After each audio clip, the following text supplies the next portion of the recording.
সামাজিক মাধ্যমে president Donald ট্রাম্পের যুদ্ধ স্থগিত রাখার ঘোষণার আগে পুঁজিবাজারে অস্বাভাবিক লেনদেনের ঘটনায় তদন্তের দাবি উঠেছে। বুধবার এমএস নাউকে অর্থনৈতিক বিশ্লেষক হেনরিয়েটা প্রেস বলেন, এই প্রবণতা স্পষ্টভাবে ইনসাইডার ট্রেডিংয়ের আভাস দিচ্ছে। এই ঘটনাকে তদন্তযোগ্য এবং দ্রুত ব্যবস্থা নেওয়ার পক্ষে অবস্থান নিয়েছেন সাবেক SEC কর্মকর্তা জ্যাকব ফ্রাঙ্কেল।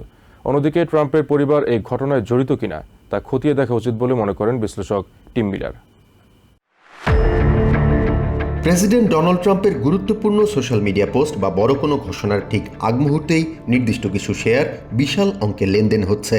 এই ঘটনার সময়কাল এবং নির্ভুলতা দেখে বাজার বিশ্লেষকরা এখন বড় ধরনের আগাম তথ্য ফাঁসের আশঙ্কা করছেন।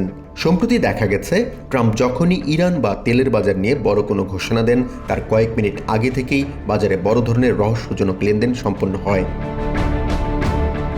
অর্থনীতি বিশ্লেষক হেনরিয়েটা প্রেস জানিয়েছেন, এই লেনদেনগুলোর নির্ভুলতার হার প্রায় 93%। একজন সাধারণ দক্ষ জুয়ারি বা বিনিয়োগকারীর ক্ষেত্রেও এই হার সাধারণত 51 থেকে 53% বেশি হয় না। এর অর্থ হলো কেউ একজন আগে থেকেই জানতেন কি ঘটতে চলেছে।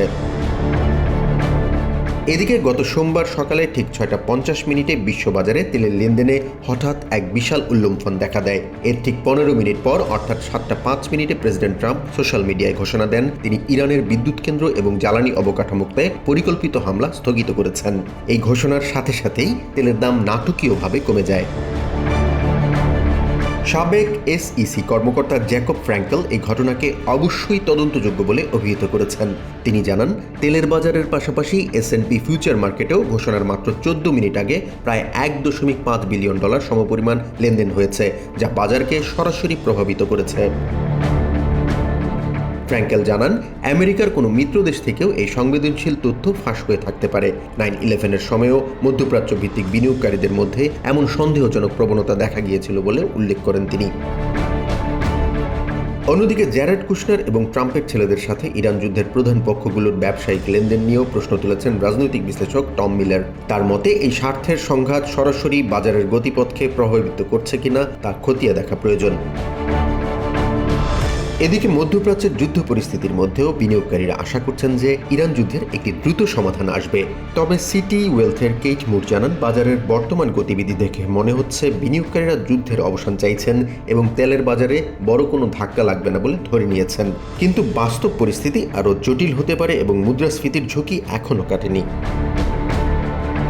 অন্যদিকে ডেমোক্রেটিক সেনেটর অ্যাডাম শিফ এবং রিপাবলিকান সেনেটর জন কার্টিস যৌথভাবে প্রেডিকশন মার্কেটস আর গ্যাম্বলিং অ্যাক্ট নামে একটি বিল আনছেন। তাদের অভিযোগ, কমিউনিটি ফিউচার্স ট্রেডিং কমিশনের ছত্রছায়ায় খেলাধুলা নিয়ে জুয়া চলছে। বিলটি পাশ হলে জুয়া নিয়ন্ত্রণের ক্ষমতা আবারও স্টেটগুলোর হাতে ফিরে যাবে। জাহান মিথুন, TVN 24 নিউজ ডেস্ক।